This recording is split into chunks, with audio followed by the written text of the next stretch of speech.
14h-16h, Brigitte Lahaie, Sud Radio.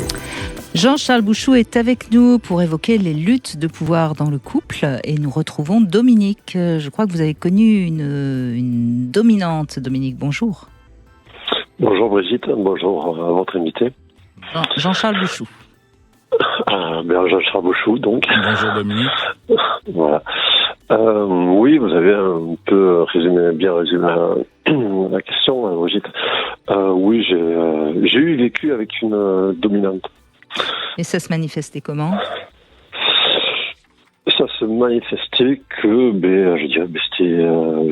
c'est elle qui prenait toutes les décisions, ou si j'essayais d'en prendre quoi que ce soit.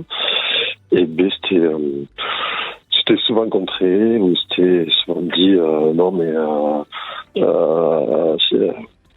tu comprends rien, ou c'est nul ce que tu veux faire, laisse-moi faire, et puis voilà. Donc au début on s'en aperçoit pas trop parce que on est amoureux. On est amoureux. Mm-hmm. On est fou amoureux. Donc on dit oui, après c'est vrai qu'en prenant les choses en main, je dis ce qu'elle faisait, c'est vrai, c'était bien, j'allais pas dire le contraire, hein. Ça c'est clair. Et puis quand on essaye, nous, après, de son côté, de donner un peu son opinion, ou quoi que ce soit, non, c'est chaque fois contré. Jusqu'au bout d'un moment, on se renferme, on ne dit plus rien, et presque on en perd ses moyens, et voilà quoi. Oui, donc là, on va au-delà de simplement une tendance un peu dominante, hein. On est avec quelqu'un qui quand même vous castrait pratiquement tout le temps. On s'en aperçoit plutôt après, ça c'est vrai. Vous êtes resté combien de temps avec elle ? J'ai mis 2 ans à m'en apercevoir. Non mais vous êtes resté 2 ans. Et après j'ai mis 2 ans de plus après à pouvoir essayer de m'en échapper et de partir. Mais on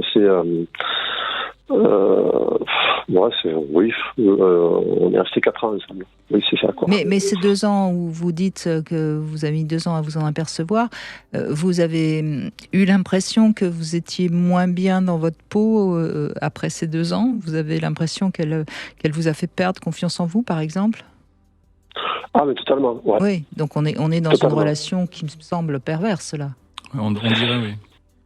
Est-ce que vous y aviez trouvé votre compte au début, quand même ? On peut se poser la question. Est-ce que vous aimiez être choyé comme ça, être pris en charge, être dominé par quelqu'un ? Mais disons que moi, j'étais quelqu'un assez indépendant. Maintenant, j'ai retrouvé mon indépendance.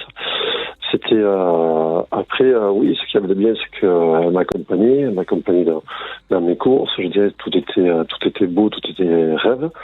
Et après, donc au début, elle était plutôt soumise, puisque c'est elle qui vous accompagnait là où vous aviez envie d'aller. Mais disons que j'avais, moi je suis quand même quelqu'un de sportif. Mm-hmm.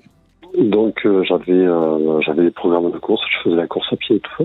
Donc quand on s'est connus, elle connaissait un peu ce que je faisais, elle savait. Et elle m'a dit mais c'est cool parce que moi j'aime bien bouger, j'aime bien voyager, j'aime bien les week-ends, j'en faisais pas toutes les semaines des courses, mais j'en faisais au moins 1 fois par mois, quoi. Donc on allait un peu à droite à gauche. Et puis oui, elle m'accompagnait, c'était très bien. Et après, elle voulait presque me donner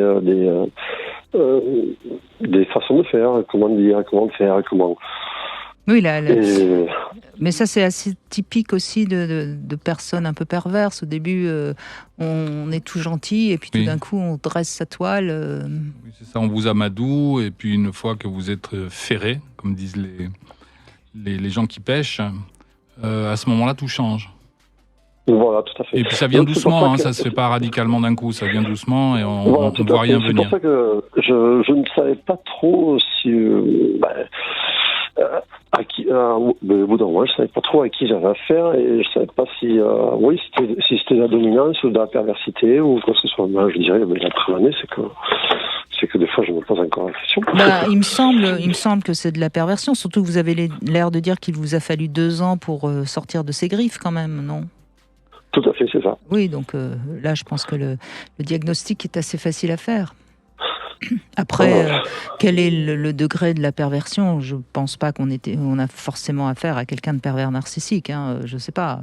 Mais en effet, oui, vous étiez avec quelqu'un de toxique. Moi, j'aime mieux utiliser ce mot-là parce qu'il est plus, il passe partout, quoi. Bien sûr. Ouais. Après, c'est vrai que après, je dirais tout n'était pas non plus noir. Je dirais, ouais, ça me fout. C'était pas. Mais c'est vrai qu'à chaque fois qu'il y avait une prise de décision à faire, qu'il y avait un partage, on faire un choisir en quoi que ce soit, la faveur, il fallait pas lâcher de son côté. Pas du mien, parce que le mien était plus écouté, était chaque fois soit stupide, soit inutile, soit... Oui, donc elle essayait de vous rabaisser après.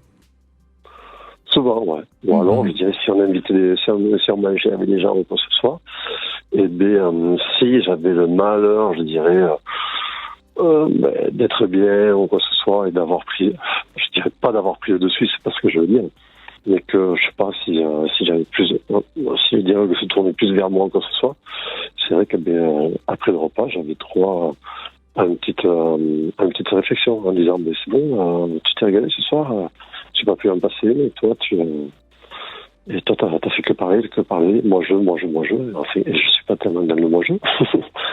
mais voilà. Mais c'est vrai qu'après, on sait pas. On sait pas si c'est de la domination, on sait pas si c'est de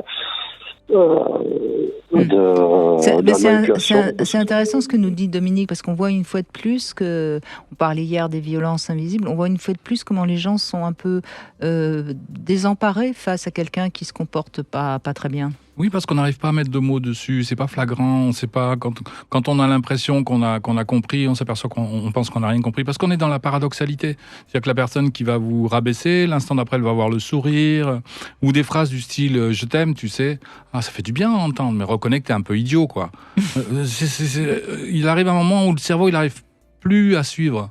Il faudrait pratiquement couper les phrases en deux, dire je garde que la moitié qui me plaît, soit je t'aime, soit tu es un idiot, et à ce moment-là, je m'en vais. Mais si vous avez les deux informations qui vous arrivent, c'est comme si on vous mettait des lunettes avec des écrans, puis que d'un côté vous ayez des images de guerre et de l'autre côté des images d'amour. Oui, c'est ça. À un moment donné, le cerveau, lui, il peut pas. Oui. Mais on entend bien dans ce que nous raconte Dominique. Oui. Merci Dominique de ce témoignage.